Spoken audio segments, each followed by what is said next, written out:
Modern theatres தென்னிந்தியாவிலேயே அதிகமான திரைப்படங்களை தயாரித்த நிறுவனம். அதிபர் டி.ஆர். சுந்தரம் வெளிநாட்டில் கல்வி பயின்றவர். பல்வேறு புத்தகங்களை வாசிக்கும் பழக்கம் கொண்டவர். வெங்கடசாமி என்ற பத்திரிகையாளர் முதலாளி என்ற புத்தகத்தை டி.ஆர். சுந்தரம் வாழ்வில் நடந்த பல சம்பவங்களை வைத்து எழுதியுள்ளார்.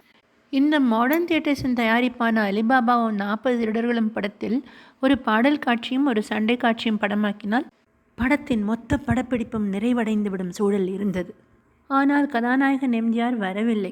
படப்பிடிப்பை ஒத்திவைத்து விடலாம் என்று பலரும் நினைக்க டி.ஆர். சுந்தரம் அவ்வாறு செய்யாமல் முத்து என்ற ஒரு நடிகரை எம்ஜிஆருக்கு பதிலாக டூப்பாக பயன்படுத்தி படப்பிடிப்பை முடித்துவிட்டார்.